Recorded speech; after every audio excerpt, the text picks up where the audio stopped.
Microsoft ဆိုတာသင်ခန်းစာ၈ကိုလေ့လာကြရအောင်သင်ခန်းစာ9ကိုမလေ့လာသေးဘူးဆိုရင်ဥစဉ် Facebook ကောင်မှာလာရောက်လေ့လာလို့ရပါတယ် Microsoft ဆိုတာ software ကိုဖွင့်မယ်ဒီအပေါ်မှာလောလောဆယ်ကြည့်ပါ view မှာစုံတယ်အားလုံးပေါင်း6ခွဲရှိပါတယ်ဥစဉ် insert ထဲကိုဝင်လိုက်မယ် insert ထဲကနေပြီး picture ထဲကိုဝင်လိုက်ပါမယ် picture ထဲမှာကိုဓာတ်ပုံကဘယ်နေရာမှာထားလဲပေါ့နော်ဥစဉ်က F device ထဲမှာမလို့ F ကိုဝင်လိုက်တယ်တင်ထောက်ကိုဥစဉ် double click နှိပ်ပြီးဖွင့်လိုက်တယ်ဒီထဲမှာဓာတ်ပုံတွေရှိတယ်ပေါ့နော်ကိုလိုချင်တဲ့ဓာတ်ပုံတစ်ပုံကိုဒီမှာယူလိုက်ပါပြီဥစဉ်ဒီဓာတ်ပုံတွေယူလိုက်ပြီယူပြီးအောက်က insert button လေးကိုတစ်ချက်လိုက်မယ်ဟောဓာတ်ပုံလေးရလာပြီနော်အဲ့ဓာတ်ပုံလေးဒီမှာပေါ်လာတယ်များပြီအပေါ်ကခုနက9ခွက် view မှာစုံတယ်အခုကျတော့10ခွက်ဖြစ်သွားတယ် format ထဲမှာဝင်နေတယ်เนาะဒီ format ထဲမှာဝင်ရမယ် format အခုဒီဓာတ်ပုံမှာကြည့်ပါလိနောက်ခံမှာတိမ်တိုက်တွေရဲ့ရှေ့မှာမြက်ခင်းတွေရဲ့အဲ့ဒီတိမ်တိုက်တွေနဲ့မြက်ခင်းတွေဥစဉ်မလိုချင်ဘူးဖြတ်ထုတ်ခြင်းနဲ့အဲ့လိုဖြတ်ထုတ်ခြင်းဒီဘက်မှာ remove background ဆိုရှင်เนาะအဲ့ remove background တစ်ချက်လိုက်ပါဟောအခုလိုမျိုးလေးပေါ်လာတယ်ပေါ်လာခါမှာဒီမှာဆိုလို့ရှိရင်တပယ်လေးနဲ့တပယ်အရူလေးနဲ့ခုလိုမျိုးဖိပြီးဆွဲလိုက်ရနော်ဒီဘက်ကဟန်တဲ့အတုံးလေးတွေပေါ်မှာမောက်ကလေးကိုဖိလိုက်ပဲဒီလိုမျိုးဆွဲလိုက်ရတယ်အော်ဒီလိုမျိုးလေးဖြစ်တယ်နော်ဒါဆိုရင်ဒီအကွက်ကလေးမှာကြည့်ပါအောင်အပေါ်မှာမယမ်းရအောင်အောက်မှာလင်းနေတာပေါ့နော်ဒီမယမ်းရအောင်အကွက်တွေကမပေါ်ပဲကြံခဲ့မှာဒီအကွက်ကလေးပဲပေါ်နေတော့မှာနော်ဟုတ်မဟုတ်ကိုဒီဘက်က keep chain ကိုတစ်ချက်နှိပ်ပြီးကြည့်လိုက်ပါမယ်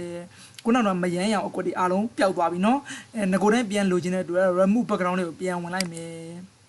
်ခုလိုမျိုးငကိုတိုင်းပြန်ဖြစ်လာတယ်ဒီမှာကြည့်ပါဦးဒီတစ်ပင်နှစ်ခုကြားထဲမှာမယမ်းရအောင်နဲ့ဥစဉ်ဒါကိုဖျောက်ပြီးချင်တယ်ဒီကတိမ်တဲ့ဒီမိုးသားကောက်ငင်ယူမလိုချင်ဘူးအဲ့လိုမျိုးကိုယ့်ဘာကိုတိုးပြီးတော့ဖျောက်ချင်လို့ရှိရင်ဒီဘက်မှာ minus လက္ခဏာလေးရှိတယ် mark area to remove ဆိုတော့เนาะအဲ့ဒီ minus လက္ခဏာလေးကိုတစ်ချက်clickလိုက်ပါမယ် click တဲ့အခါမှာဒီမှာ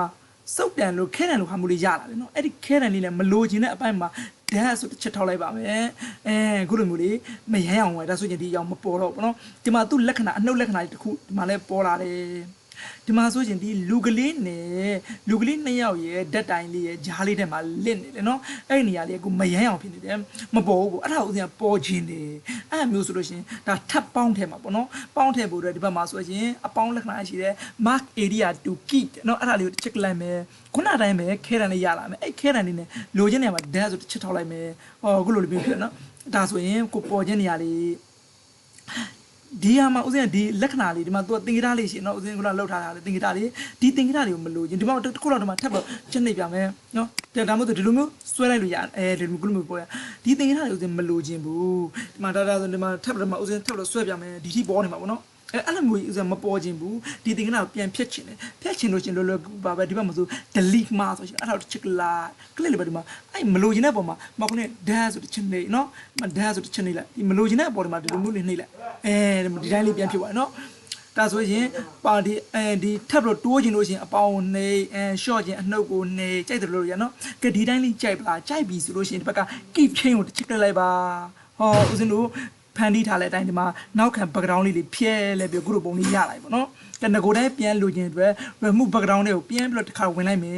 ခုလိုတိုင်းပြန်ဖြစ်သွားတယ်ကဲဒီပုံတွေအားလုံးတွေကနောက်ခံ background တွေလည်းမဖြတ်ချင်းဘူးငကိုတိုင်းလေးပြန်လိုချင်တယ်အဲ့လိုလိုချင်လို့ရှိရင်ဒီဘက်မှာ discard or change ဆိုကျွန်တော်နော်အဲ့လိုတစ်ချက်လိုက်မယ်ဟောဒါဆိုရင်ပုံလေးကငကိုတိုင်းလေးဖြစ်သွားပြီဒီပုံလေးကိုထပ်ပြီးတော့အယောင်လေးဥစဉ်တင်နေတယ်ပေါ့နော်အယောင်တင်နေဒီဘက်မှာ correction ဆိုရှင်နော်အဲ့ correction ကို check လိုက်မယ် click လိုက်တဲ့အခါမှာခုလိုမျိုးထွက်လာတယ်အယောင်ဆူဆူလေးလို့ဟိုအောက်ဆုံးကလေး check လိုက်ဟောဒီမှာအယောင်ဆူဆူလေးဖြစ်လာပြီဒီပုံလေးကိုကပကြီးလိုပုံစံမျိုးလေးဆွဲခြင်းတယ်ပေါ့နော်အဲ့လို graphic ပုံစံမျိုးဖြစ်ခြင်းလို့ရှိရင်ဒီအောက်မှာဆိုလို့ရှိရင် effect ဆိုရှင်နော်အဲ့မှာ down arrow လေးရှိ check လိုက်ခုလိုမျိုးပေါ်လာနော်ဘယ် effect လို့ကြတယ်မှာဥစဉ်ပကြီးပုံစံမျိုးဆိုဒါလေး check လိုက်မယ်ဟောခုလိုမျိုးပကြီးပုံစံမျိုးလေးရလာတယ်နော်ကြိုက်တဲ့ effect တွေကြိုက်တယ်လို့ထည့်လို့ရပါတယ်ခုလုံးလုံးတဲ့ဒီမှာဆိုရင်ဒါစိန်တင်းအယောင်ပေါ့အဲ့ဒီအယောင်လုံးလုံးပြောင်းခြင်းတယ်ဘာယောင်ပြောင်းခြင်းလဲအဝါယောင်ပြောင်းခြင်းတယ်အဲ့တော့အယောင်လေးပြောင်းခြင်းဒီဘက်မှာကာလာဆိုတာရှင်နော်အဲ့ကာလာတစ်ချက်လိုက်မယ်ကာလာမှာအကျိတ်တဲ့ဟာလေးပြောင်းလို့ရတယ်နော်ဥစဉ်ဒီမှာအဝါယောင်တစ်ချက်လိုက်မယ်ဟောခုလိုမျိုးပုံဝါကြီးဖြစ်သွားပြီဟာမလို့ချင်တော့ဘူးဒီဟာလေးအကုန်လုံးဒီလှုပ်ဆောင်ချက်တွေပြန်ဖြတ်ချင်လို့ရှိရင်ဒီပုံမှာ result picture လာရှိတယ်အဲ့ဒီ result picture ကိုတစ်ချက်လာဟောဒါဆိုပုံကငကိုတိုင်းပြန်ဖြစ်သွားပြီဒီပုံ style တွေထက်တယ်မယ် style ထက်ရင်ဒီဘက်မှာ style ခွက်မှာကျရှိတယ်ကြိုက်နေတာလေးတစ်ချက်လိုက်ဟောဒီမှာဒီ style လိုချင်တာလားဒီ style လိုချင်တာလားဒါမှမဟုတ်ထက်လိုချင်တဲ့ဒီဘက်မှာ down arrow တွေရှိတယ်အဲ့ down arrow တစ်ချက်လိုက်ဒါအဝိုင်းပုံလေးဒီမှာယူလိုက်မယ်ဟောဒီလိုမျိုးလေးတွေဖြစ်လာပြီဒီအဝိုင်းပုံလေးကဘေးကအဖြူသားပေါက်ကလေးပေါ့နော်အဲ့ဒီအဖြူသားပေါက်ကလေးကိုအနီအောင်ပြောင်းချင်တယ်အနီအောင်ပြောင်းချင်လို့လည်းကူပါပဲဒီမှာ picture ပေါ်တာဆိုရှင်နော်အဲ့ picture ပေါ်ကြတစ်ချက်လိုက်မယ်ဟောဒီအောက်မှာဆိုဒီမှာအနီအောင်လေးတွေ့မှာအနီအောင်လေးရတယ်နော်အနီအောင်ဥစဉ်အနီအောင်မပြောင်းချင်တော့ဘူးဒါအဝါရောင်လေးထပ်ပြောင်းချင်တယ်အဝါပြောင်းချင်တယ်အဲ့ဒီ picture ပေါ်တာ down arrow လေးကိုပြန်တစ်ချက်နေမယ်အဲ့မှာဒီအဝါလေးကိုတစ်ချက်လိုက်မယ်ဟောအဝါရောင်ရပါပြီနော် ဒီပုံလေးကိုကျင်းကျင်သေးတယ်ဆိုဒီဘက်မှာဆိုရင်ဟန်တယ်လေးရှင်နော်4000တုံးလေးအဲ့4000တုံးတော့မောက်ကလေးကိုတန်းကတပယ်အဲရိုလေးတင်တဲ့ကောင်လည်းခုလိုမျိုးလေး first serve တော့ကျင်းပြရတယ်တော့ပုံလေးအရင်ဖြစ်ပါနော်ဒီပုံဒါပေမဲ့ဒီပုံလေးကိုဘေးကိုရွှေ့ရင်ဒီမှာရွှေ့လို့ရမှာမဟုတ်ဘူးအဲ့လိုရွှေ့လို့ရမှာမဟုတ်လို့ဒီပုံလေးကိုဒီလို select ဖြစ်တာselect ဖြစ်လို့ရှင်သူကဘေးမှာ4000တုံးလေးတွေပေါ်နေတယ်အဲ့လို4000တုံးလေးဒီပုံမှာပေါ်နေတဲ့အချိန်မှာဒီမှာ what test ဆိုရှင်နော်အဲ့တော့ check လိုက်မယ် click လိုက်ပါဒီမှာ behind test ဆိုရှင်နော်အဲ့ behind test ကို check လိုက်ပါ click လိုက်ရင်ခုလိုမျိုးလေးဖြစ်လာအဲ့ဒါဆိုဒီမှာဒီပုံလေးကိုဒီမှာရွှေ့လို့ရပြီဟောဒီဘယ်ကိုရွှေ့မှာလဲနော်ကဲဒီပုံလေးဥစဉ်တစ်ခါဖောင်းကြွပုံလေးတို့ 3D ပုံလေးတို့လုပ်ချင်တယ်ပေါ့နော်လုပ်ချင်လို့ရှင်ဒီဘက်မှာ picture effect ဆိုရှင်နော်အဲ့ picture effect ကို check လိုက်မယ် click လိုက်ပြီးတော့ဒီအောက်မှာဆိုရင် 3D rotation ဆိုရှင်နော်အဲ့ 3D rotation နဲ့ရမယ်ကြိုက်တဲ့ပုံတွေမှာလုပ်လို့ရတယ်ဟောဒီမှာဒီပုံလေးလုပ်ချင်တာလားကြိုက်တဲ့ပုံတွေအကုန်လုံးလုပ်လို့ရတယ်နော်ဒါဆိုရင်ဒီပုံလေးကိုသဘောပေါက်သွားနော်ဒီဘက်နောက်ကစာပိုက်ကလေးနဲ့တွဲပြမယ်စာပိုက်ကလေးလိုချင်တယ်ဒီအစွန်ပေါ်မှာကာစာတစ်ချက်ချလိုက်မယ်နော်အဲဒီမှာကာစာချလိုက်မယ်ကာစာချပြီးကမှစာပိုက်ဘယ်နှပိုက်လိုချင်လဲလွယ်လွယ်လေးပါပဲ equal နော် RAND run ဆိုတော့ open bracket ဘယ်နှပိုက်လိုချင်လဲ10ပိုက်လိုချင်လဲ10ပေါ့ပြီးရင် close bracket နော်equal run open bracket 10 close bracket ပြီးတာနဲ့ keyboard ကနေ enter ခေါ်လိုက် END ရဲ့ enter dying ဆိုခေါ်လိုက်တဲ့ခါပါခုလိုမျိုးစာကွက်တွေထွက်လာတယ်ဒီမှာစာထွက်ပြီးမှကြည့်ပါဦးပုံကလေးနဲ့စာညာစာပေါ်မှာပုံလေးပုံပေါ်မှာစာလေးတွေရောက်နေပေါ့နော်အဲ့လိုမရောက်ချင်ဘူးဒီပုံလေးကိုအရင်ရွှေ့လိုက်မယ်နော်ရွှေ့ဖို့အတွက်ဒီစာပေါ်မှာသွားမတင်နဲ့စာမတင်လို့မရဘူးအဲ့ဒီစာနှစ်ခုကြားထဲမှာလွတ်နေတဲ့နေရာပုံပေါ်တင်တဲ့ခါမှာမြားလေးကလေးပဲလေးနဲ့ပေါ်နေတယ်နော်အဲ့ဒီပေါ်နေတဲ့အခါမှာဒီလိုလေးဖိဆွဲလိုက်ကြိုက်တဲ့နေရာဆွဲရနော်ဘယ်နေရာဆွဲမလဲဆွဲချင်တယ်ဆွဲနော်အဲ့လိုဆွဲပြီးတဲ့အခါမှာဒီဘက်က format နဲ့ဝင်မယ် format နဲ့ဝင်ပြီးဒီစာတွေအပေါ်နဲ့အောက်ခွဲကျင်တယ်ပေါ့နော်အပေါ်နဲ့အောက်ခွဲကျင်လို့ရှိရင်ဘယ်လိုလုပ်မလဲဒီဘက်မှာဆိုရင် word text ဆိုရှင်နော်အဲ့ဒီ word text ကနေဒီမှာ top and bottom ဆိုရှင်နော် check လိုက်ဟောစာတွေအပေါ်နဲ့အောက်ခွဲသွားပြီအဲ့လိုခွဲကျင်တာလားမဟုတ်သေးဘူးဒီမှာအဲ့ဆိုရင် word text ကိုထည့်ဝင် word text ကနေမှာ throws ကိုတစ်ချက်နေလိုက်ဟောစာတွေနော်ပုံဝဲဘေးတိုက်တိုင်းလေးဖြစ်သွားနော်ဒီစာတွေကိုဘယ်အထိရောက်စေချင်လဲရောက်စေချင်တဲ့အထိကွက်တီယူလို့ရတယ်နော်အဲ့လိုရောက်စာတွေကိုကွက်တီကိုရောက်စေချင်တဲ့ယူမယ်ဆိုလို့ရှိရင်ဒီမှာ word text ကိုတစ်ချက်ကလေး word ဒီမှာဆိုရင် edit word point အဲ့ဒါတစ်ချက်ကလေးဟောခုလိုမျိုး word point လေးပေါ့နော်ဒီ word point တွေကဒီစာလေးကိုဘယ်အထိစုပ်စေချင်လဲမှာဒီ word point သွားလောက်ထားတယ်ဒီမှာစာတွေကစုပ်သွားမှာနော်ကြိုက်တယ်လို့လေးလုပ်လို့ရနော်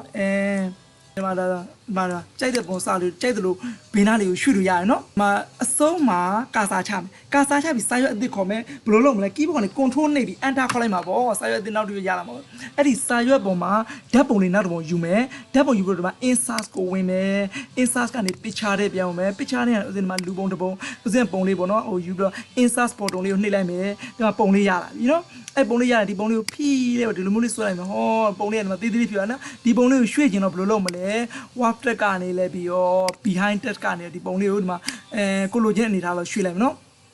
်ဒီမှာ insert ကိုဝင်မယ် insert ထဲကနေဒီကပေါက်ထက် shade တွေကြောင်းရှင်းပြမယ်နော်ဒီမှာ insert ထဲကနေ shade ကိုရှင်းနော်အဲ့ shade ကို check လိုက်မယ် shade တွေပေါ်လာနော်ဒီမှာဘယ် shade ပုံလို့ကျန်ဥစဉ်ဒီမှာတကယ်ဒီကထူးထူးဆန်းဆန်းပုံလေးပုံယူရမယ်ဒီမှာဒီပုံလေးယူရမယ်ယူပြီးဒီမှာခုလိုအပေါင်းလေးဖြစ်နေနော်အဲ့ဒီအပေါင်းလေးဖြစ်ဒီလိုဆွဲချလိုက်ဒီမှာ shade လေးတစ်ခုတော့နော်ဒီပုံမှာစာရိုက်ချင်တာစာရိုက်ချင်အဲ့အပေါ်မှာ dance ဆိုတစ်ချက်နေလိုက်ဘာမှမပုံရတယ်ကိစ္စမရှိဘူး keyboard ကရိုက်တာရိုက်ဥစဉ်မှာရိုက်လိုက်မယ်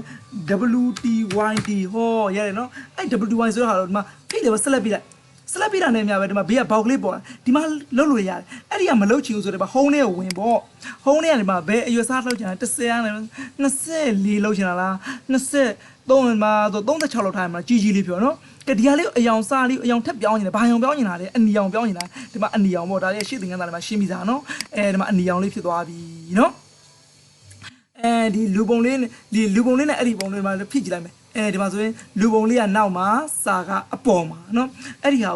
ာကိုစာရဲ့အပေါ်မှာလူပုံလေးရအောင်လုပ်မယ် format နဲ့ဝင်မယ်နော် format နဲ့ဝင်လဲပြီးဒီမှာဒီပုံက select ဖြစ်နေရမယ် select ဖြစ်တဲ့ကောင်ကဒီဘက်မှာဆိုရင် bring forward ဆိုရှင်နော်အဲ့ဒီ bring forward တစ်ချက်နေလိုက်ဟောစာလူပုံအပေါ်ရအောင်နော်ဒီမှာ set backward ကိုတစ်ချက်နေလိုက်ဒီမှာအပေါ်ရဒီမှာအဲ့လိုပုံလေးထက်နေတဲ့အခါမှာကိုအပေါ်တင်ရင်တဲ့နေရာလေးမှာဒီလိုမျိုးလုပ်လို့ရနော်တခြားကြည့်ပါဒီမှာလုပ်ရနော်အကယ်ဒီလိုမျိုးလုံးမရဘူးဆိုရင်အဲ့ဒီပုံကဒီမှာဝင်ကြည့်လိုက်ဝင်ကြည့်ဒီဘက်က type ပါဒီမှာtype ကိုပြောင်းထိုင်တော့အခြားဟာမျိုးဆိုရင်ဒီဟာတွေကိုဝင်ပြောင်းကြည့်မရဘူးဆိုဒီဘက်ကဒီမှာလောက်တာမှားနေလို့နော်ဟုတ်ပြီဥစဉ်မှာဒီစာလေးကိုဒီမှာလူပုံလေးမှာရှေ့ကိုတင်းကြည့်မှာပေါ့နော်ကိုကြိုက်သလိုတင်းကြည့်လိုက်ဒီမှာလူပုံတင်းမှာနော်ဒီမှာဆိုရင်ဒီပုံလေးကိုဒါဆိုပုံလေးနှစ်ပုံသုံးပုံထပ်နေလို့ရှိရင်လောက်ရနော်ကဲဒီမှာစာကိုအပေါ်ပြန်တင်မယ် forward ကိုဒီ format ကိုဝင်မယ် format တွေကတော့ဝင်လိုက်ချင်ခုလိုမျိုးဖြစ်ပါနော် လူကနေကိုစကားပြောတဲ့ပုံလေးလိုချင်တယ်ပေါ့ဘေးမှာစကားလေးထပ်ထည့်ချင်တယ်ပေါ့နော်အဲ့ဆိုအဲ့ဒါခုနနိုင်မယ် insert ထဲဝင်မယ် insert ထဲကနေမှ shade ထဲဝင်နိုင်ပေါ့နော် shade ထဲကနေမှကိုပြောချင်တဲ့စကားလုံးလေးဒီအောက်မှာဆိုဒီမှာအကွက်ကလေးရှင်နော်ဒီမှာပြောချင်တဲ့စကားလုံးလေးပြောချင်ဆိုဒီမှာဒီလိုမျိုးလေးပေါ့ဒီထဲမှာကိုရိုက်ချင်တဲ့စာဒီမှာအကွက်ကလေးမှလည်းတော့ကာစာလေးဝင်ပြီးသားအဲ့မှာကိုရိုက်ချင်တာရိုက်ချလိုက်လောလောကူပဲ WDYDA ဒီမှာရိုက်တာနော်ဒါလေးတော့အကြီးသေးရတော့ခုနနိုင်မှာပဲဒီမှာကြိုက်တဲ့အနေထားကိုယ့်ဘက်ကိုလှုပ်ပေါ့ဟုတ်လားဒီမှာဒီလိုမျိုးဖြစ်ရနော်ဒီလိုမျိုးဒီဘောင်လေးတွေကိုဒီမှာကိုလိုမျိုးဆွဲပြီးကျင်းလို့ရတယ်ကြိုက်တယ်လို့ရဒီဘက်မှာအဝါတုံးလေးအဲ့အဝါတုံးလေးပေါ့မောက်ကလေးနဲ့ဖိတယ်တော့ဆွဲလိုက်ဒီမှာလူက WDYD ဆိုတော့စကားပြောနေတဲ့ပုံစံမျိုးလေးတွေရတယ်နော်။အဲ့တော့လူကကြံတွင်းနေတဲ့ပုံစံမျိုးလေးလုပ်မယ်ဆိုရင် insert ကိုပြန်ဝင်မယ် insert ထဲကတော့ shade ထဲပြန်ဝင်မယ်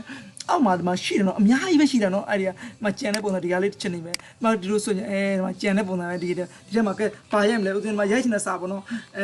WDYD ပဲရေးလိုက်ပါမယ်နော် WDYD White Technology 𝐒𝐜𝐫ပေါ့နော်ဥစဉ်တို့အဖွဲ့ဒါမှမဟုတ်ဆိုရင် slash map ပြီးတော့ဒါတွေကငကိုသင်္ကန်းတိုင်မှာလုပ်ပြတာပါ48ခုပေါင်းကြီးချင်တော့ကြီးပေါ့နော်စလုံးကြီးနေချင်တာကိုနည်းနည်းဒီလိုခွဲလိုက်ဒီမှာဒီလိုပုံပြပါဒီမှာအောက်မှာအဝါတုံးကြီးအဝါတုံးလေးကိုဆွဲရဲဒီမှာဦးနောက်ကတွေးနေတဲ့ပုံပေါ့ပါဇက်ကလည်း WDY ပြောဦးနောက်က W အဲ့လိုတွေးနေတာပေါ့နော်ဒါဒီမျိုးလုပ်လို့ရတယ်အခြားပေါ့နော်အကွက်ကလေးထဲမှာစာရိုက်တာဆိုလဲဒီနည်းပါပဲဒီမှာလွတ်တဲ့နေရာဆွဲလိုက်ပြီးinsert ကိုဝင်မယ် insert ကနေလည်းပြီးရောဒီမှာ shade ကိုယူမယ် shade ကတော့အများကြီးရှိတယ်နော်အဲ့ဒီမှာကိုချိုက်တဲ့ shade ကိုဒီမှာတစ်ခုယူလိုက်ဒီမှာယူလိုက်ပါဒီမှာအကွက်ကလေးဒီမှာကိုယူလိုက်နော်အဲ့ဒီမှာကိုမရိုက်ချင်တဲ့စာကိုဒီပုံမှာကာစာချလိုက်ချတာချရတော့ဘာမှမပေါ်လိုက်ရကိစ္စမရှိဘူးရိုက်ချင်တာရိုက်လိုက် WD1D ဟောဒီမှာစာလေးမှာသူကထွက်လာတယ်အဲ့စာကိုဆက်လက်ပြီးကြီးသေးလို့ပေါ့စလက်ပေးပြီးလို့ရှင်ဟုံးထဲကိုဝင်ရမယ်နော်ဟုံးထဲဝင်လဲပြီးရောငကိုတိုင်းတာဥစဉ်တို့ငကိုလုတ်တယ်နေမှာစားလေအကြီးသေးဒီစားကိုဘယ်ကက်ချင်တာဒီဘက်ကက်ချင်ဒီဘက်ပေါ့ဒီဘက်ကက်ချင်ဒီဘက်ကိုကက်ချင်တဲ့နေရာကက်လေးဒီမှာအလဲထားခြင်းအလဲပေါ့နော်ကြိုက်တယ်လို့ဒါဒီနောက်ကဟာကိုအယောင်ပြောင်းနေတာအယောင်ပြောင်းနေတယ်ဆိုဒီ format တွေကိုဝင် format ဒီမှာအများကြီးရှိတယ်နော်ဒီအကွက်ထဲမှာကြိုက်တဲ့ style လေးပြောင်းဒီမှာဒီရောင်လေးပြောင်းလို့ရတယ်ဒီမှာဒီရောင်လေးကြိုက်တဲ့ရောင်လေးဥစဉ်တို့ပြောင်းလို့ရတယ်နော်မဟုတ်ဘူးဒီဟာလေးဥစဉ်ကဒီမှာ 3D ပုံစံမျိုးလေးလုပ်ချင်ရင်ဒီမှာအရှိ effect ရှိနော်ရှေ့ဘက်ခုနကလည်းတိတ်မထူးလောက်တာလေးအဲဒီမှာဖောင်းကြွပုံစံမျိုးလေးဆိုဒီမှာဖောင်းကြွပုံစံလေးအများကြီးပဲရှိနော်အဲဒီမှာဖောင်းကြွပုံစံမျိုးလေးယူလို့ရတယ်ဒီထဲအယောင်ဖြည့်ခြင်းလဲဆိုရင်ဒီမှာ shape fade ကိုတစ်ချက်ကလေးမယ်အနီဖြည့်ခြင်းမှာအနီပေါ့နော် shape မှာ offline ဆိုဘောင်လေးတွေကိုဖြည့်တာပေါ့ဘောင်ထဲမှာလဲအဝါထဲမျိုးနော်ဘောင်အဝါလေးနဲ့သူကတိတ်မသိတာသလိုလေနော်ကိုဒီမှာဘောင်အဝါလေးနဲ့ကုတ်သွားပြီးဒါမျိုးတွေကိုယ့်ဘက်ကိုကြိုက်တယ်လို့ရှိတ်တွေဖန်တီးလို့ရပါတယ်ဒီနေ့သင်ခန်းစာ8ကိုတော့ဒီမှာပဲနားလိုက်ပါမယ်မနေ့ဖန်ကြမှာဥစဉ်သင်ခန်းစာ9ကိုဆက်လက်ရှင်းပြပေးပါမယ်